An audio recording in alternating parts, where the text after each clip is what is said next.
নমস্কার বন্ধুরা, Bengali food and ব্লগের নতুন একটি রান্নায় তোমাদেরকে স্বাগত। আজকে আমরা তৈরি করব তালের বড়া। সেই জন্য যা যা সামগ্রী লাগবে আমরা সব গুছিয়ে নিয়েছি। এখানে একটা তাল নিয়েছি, নারকেল কুড়িয়ে রেখেছি, চিনি, লবণ, ময়দা, চালের গুঁড়ো। এখানে চালের গুঁড়োর বদলে তোমরা সুজিও ব্যবহার করতে পারো। এবারে আমরা তালটাকে ভেঙে তালের পাল্পটা বার করে নেব। দেখো, তালের খোসাটা এখন আমরা ভালো করে ছাড়িয়ে নেব।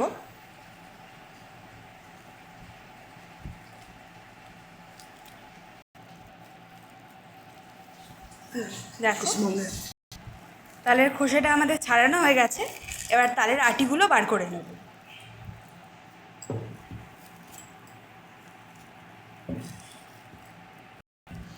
দেখো, তালের আটিগুলো ভেঙে নিয়েছি। এবার সামান্য সামান্য জল দিয়ে দিয়ে তালের পাল্পটা আমরা বার করে নেব।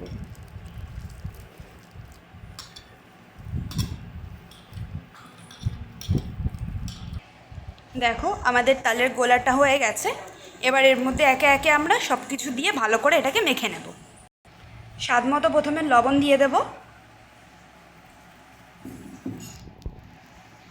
নারকেল কুড়োটা দিয়ে দিচ্ছি,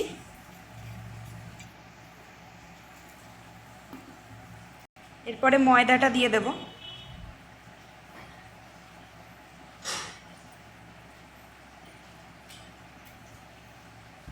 চালের গুঁড়ো, স্বাদ অনুসারে চিনি, আর একটু দুধ দিয়ে দেব। আমরা 1 কাপ মতো দুধ নিয়েছিলাম একটা তালে।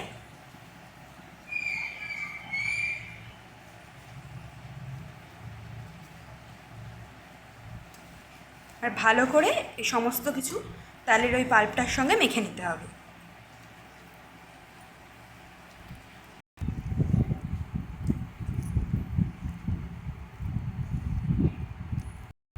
দেখো, আমাদের বড়ার এটা একদম ভালো মতন তৈরি হয়ে গেছে।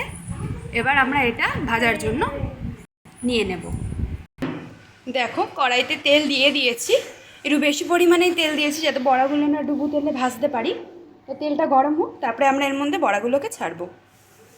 দেখো, তেলটা গরম হয়ে গেছে। এবার এর মধ্যে আমরা বড়াগুলো দিয়ে দেবো।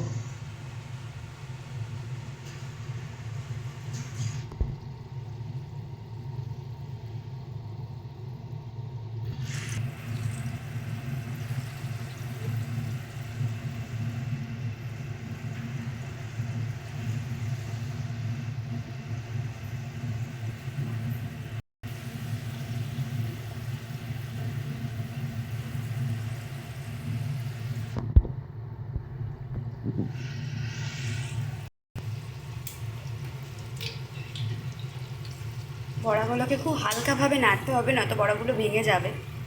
আর এই সময় তোমরা একদমই গ্যাসের স্টিমটা বাড়াবে না, গ্যাসের স্টিমটা লো টু মিডিয়ামে রাখতে হবে। কেন গ্যাসের স্টিম বাড়ালে ওপরটা লাল হয়ে যাবে, কিন্তু বড়ার ভেতরে কাঁচাই থেকে যাবে। তো লো টু মিডিয়াম স্টিমেই ভাজবে।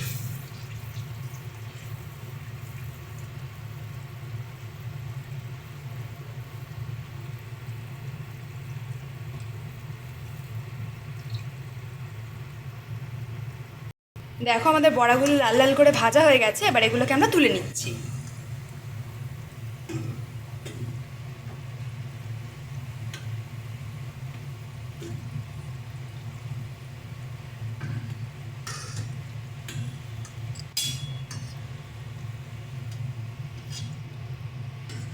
দাও দাও।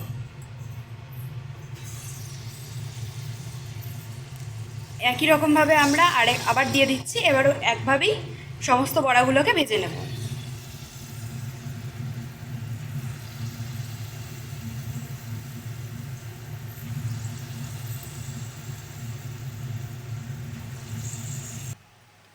দেখো, আমাদের বড়াগুলো সব একদম ভেজে তুলে নেওয়া হয়ে গেছে। ভিডিওটি যদি তোমাদের ভালো লাগে অবশ্যই একটি লাইক, কমেন্ট এবং শেয়ার করে দেবে। আর চ্যানেলে যদি নতুন হও চ্যানেলটা সাবস্ক্রাইব করে দেবে। ধন্যবাদ।